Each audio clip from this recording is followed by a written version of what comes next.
Siya si Idol Madla, nakakahanga, may mga hawak, gandang linyada. Ika'y inspirasyon kung bakit hanggang ngayon ako'y palaging kumakarera. Blue bar saka Grisel ang pagpaparisin natin today mga kalapatids. Ang pagpaparisin natin ngayon, kilala nyo ba ako sino to? Ayan, nakikilala nyo pa ba yan ng kalapati na yan? So yung blue bar na yan na maliit, tapos yung mata niya, ayan, pearl eye, no? Balingkinitan, pero macho, no? So ito, ang kalapati natin na to, wala nyo muna. Ayan, for ilang seconds. Ayan. Ang kalapati natin na to, is si Kobe. Si Kobe Jr. mga kalapatids. Ayan. Yung ating nag-iisang si Kobe Jr. mga kalapatids na ating multiple pulling winner and one-time lap winner, no? Tapos napaka husay na ibon pa nito. Ang problema nga lang natin dito sa ibon na to, nagkaroon kasi siya ng sipon last time.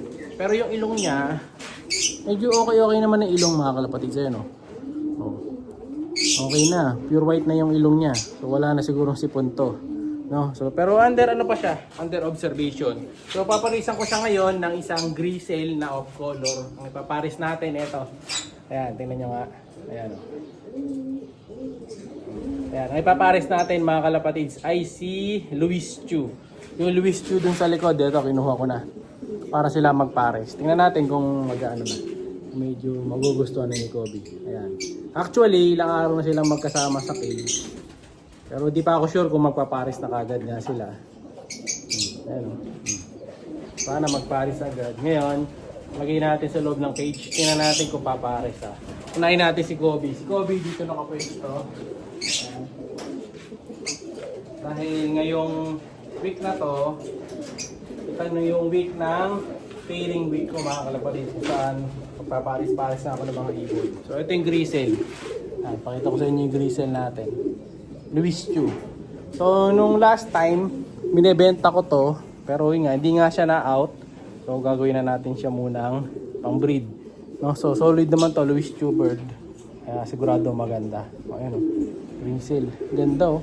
Sarap talaga tinitingnan ng mga leg ng kalapati ng ganito. Pag gumigintab yung ano nila, yung leg yan, yung kulay violet, no? Nung bata ako, pag nakakita ko ng kalapati, tapos pakikita ko yung leg, yung ba naglalakad sila, gawa ganun. Nakakatuwa, ang cute nilang tingnan. No? So ngayon, ang dami ko ng kalapate. Parang naging normal na sa akin. Pero na-amaze pa rin ako pag nakikita ko yung mga ganung parts sa leg nila. No? So ito yung ibon.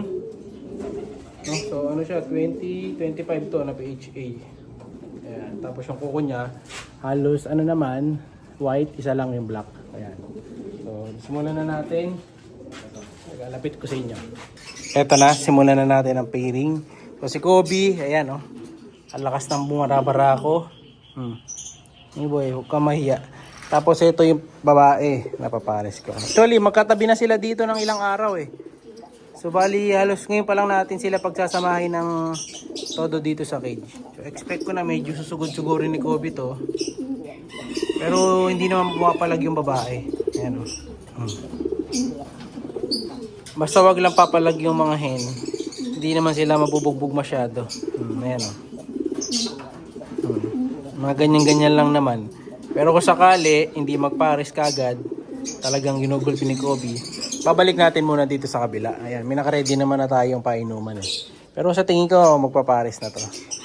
Ayan o. Diba? Pag okay na yan, itong dalawa naman na to, ibababa ko. Hindi nila kasi kapad ng dalawa na to eh. Ayan. So nakadalawang batch na ako ng itlog dito mga kalapatids. Ang ginagawa nila, umiitlog sila lagi sa sahig. Pag nilalagay ko sa taas yung pugad, hindi nila nililimliman. So parang nag-ano sila, nai-stress sila. So ayaw nila nung may ibabaw na ganun. So lilipat natin sila ng pwesto. Dito natin ilalagay yung mga yon. Ayan, sa cage na to. So may mga ibang bakante pa ako dito. Ayan. So may mga pang ending bird pa ako saka pour out dito ng mga young birds. PM lang kayo dyan. Tapos ito, may isa pa tayo ditong blue bar. Ito bagong ibon natin to mga kalapatids. No, abangan nyo yan.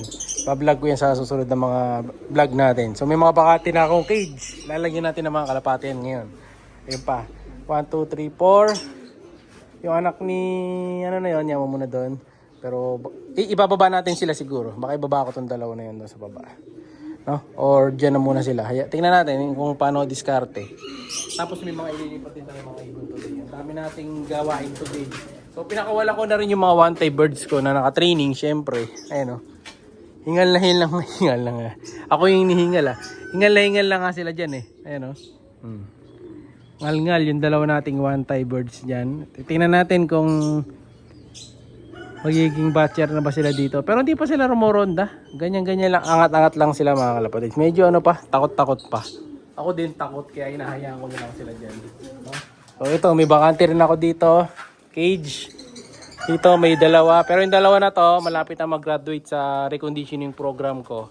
Lilipat na yan dito. No? Para mas ma-exercise sila. Ano to break na mga kalapati to. Mga naka-break sila. Ito, may makakapares to. Speedbird to. Yung kapatid nila Kobe to. Full sib yan mga kalapatid nila Kobe. Yan. CCJ.